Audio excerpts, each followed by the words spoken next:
السلام علیکم سامعین کرام، ہمارا مقصد ایسی معلومات آپ تک پہنچانا ہے جس سے آپ کے دین اور دنیا دونوں میں بھلائی ہو۔ آج ہم آپ کو بتائیں گے کہ ناخن بڑھانے کے بارے میں اسلام کیا کہتا ہے۔ لمبے ناخن رکھنے کا حکم۔ دور حاضر میں بعض عورتیں لمبے ناخن رکھتی ہیں، اسی طرح کچھ نوجوان بھی ایسا کرتے ہیں۔ کیا شرعاً لمبے ناخن رکھنے کی گنجائش ہے؟ تو آئیے دیکھتے ہیں اسلام اس بارے میں کیا کہتا ہے۔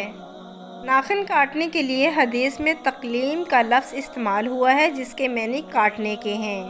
محدثین نے لکھا ہے کہ ناخن اتنے کاٹنے چاہیے جس میں انگلی میں تکلیف نہ ہو، اور 40 دن کی مدت زیادہ سے زیادہ ہے، یعنی اس سے زیادہ تاخیر کرنا مکروہ تحریمی ہے، ورنہ ہفتہ میں 10 دن میں ناخن پورے کاٹ لینے چاہیے۔ یہ نہیں کہ تھوڑے تھوڑے کاٹ کر مزید 40 دن تک ناخن بڑھائے جائیں۔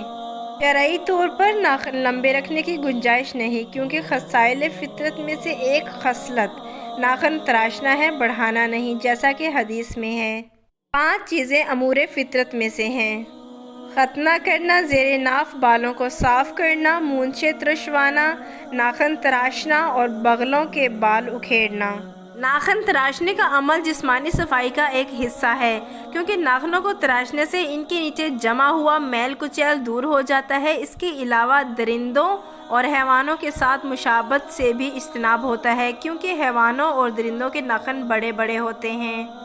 اللہ تعالیٰ نے ہمیں انسان بنایا ہے، اس لیے حیوانات سے مشابہت کرنے سے اجتناب کرنا چاہیے۔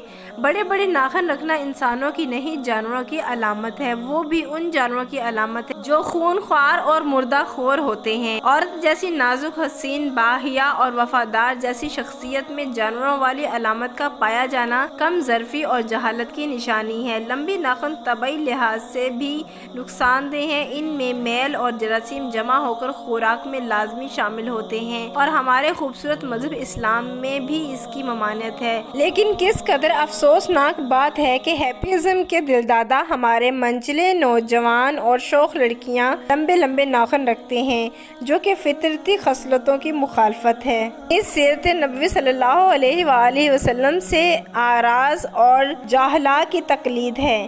ایک حدیث کے مفہوم کے مطابق لمبے ناخن شیطان کی نشست گاہ ہوتے ہیں، لیکن دور حاضر میں فیشن کے نام پر وہ تمام کام کیے جا رہے ہیں جن سے ہماری نفسانی خواہشات کی تکمیل ہوتی ہے۔ اللہ تعالی ہمیں اپنے اسلامی مذہب سے وابستہ رکھے، آمین ثم آمین۔